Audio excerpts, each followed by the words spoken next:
नंगौ गोलाव सम खस्थ' खालामनायनि उनावहाय दिनै जिथु फैला MCLA रायजो राजाफोरनो राजखान्थियारि सांग्रांथि होनांगौनि थाखाय जोंजों दिहुनजानाय बे सावथुना दिनै महर मोनबाय। दा गिबियावनो आङो जोंनि ओनसोलनि गासै रायजो राजा बिथांमोननिसिम साबायखर बावहरगोन। बे दिवालीनि रंजानाय समावब्लाबो न' गारनानै बे सावथुनखौ नायफैनायनि थाखाय आरो बिथां आदा बिग्राय ब्रह्मआ लेंहरनाय लेखा बे सावथुनखौ गोजाननिफ्राय फैना बेखेवनानै होफैनायनि थाखायबो बिथांनिसिम आङो रोजा रोजा साबायखर बावहरगोन। आं आसा खालामदों रायजो राजाफ्रा थारैनो बे सावथुनखौ अनसायनानै लागोन, गनायनानै लागोन। जोंनाव माखासे बिदिनो मेन्डेला, दाब्ला, आं आरो जोंनि गेजेराव जों सावरायलायनानै बेफोर कनसेप्टआ जोंनि गेजेराव थाखाबाय थायो आरो सम मोनोब्लानो बेफोर कनसेप्टफोरखौ जोङो आबुं महर होलांगोन होननानै जोंहा थांखि दंखायो। दा बे हिसाबैनो दिनै जोङो नैबे सावथुनखौ जोङो दिनै आबुं महर होनो हाबाय।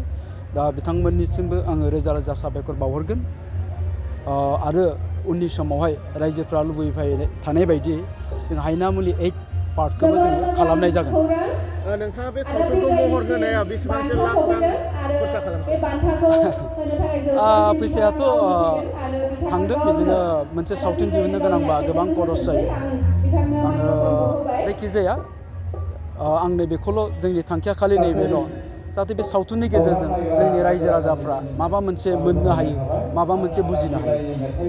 दहायनो बुंदों दिनै दिवालीनि सान, रंजानायनि सान। बे मोनाबिलि समाव बयबो न'आवहाय बयबो आलारि बाथि सावनानै रंजायो। दा बिनि गेजेरावबो जोंनि ओनसोलनि खाथि खाला रायजो राजाफ्रा जे बिथांमोना बाहागो लाफैबाय, बिथांमोननिसिम साबायखर बावहरगोन। आरो गाबोननो अखानायैबानो गाबोनबो बे खाथियावनो दङ जोंहा लोखि बाजाराव मोनसे श' दं, बेनि गेजेराव राबां बर' बाजाराव दं, बिनि उनाव फुंबिलियाव दङ। बे खाथि खालाफ्रावनो आं आसा खालामदों बेफोर जायगाफ्रावबो थांनानै जोंनि रायजो राजाफ्रा सावथुनखौ नायगोन।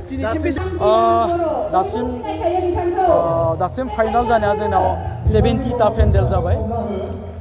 गाबोननि हरावहाय एबाउट 40-40टासो थानांगौ।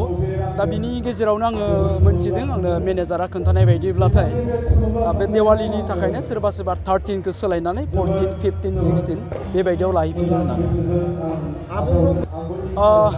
महर होनानैथ' गोजोननाय दं, आरोबाव बांसिन गोजोनबावगोन जेला रायजो राजाफ्रा बे सावथुनखौ अनसायनानै लागोन।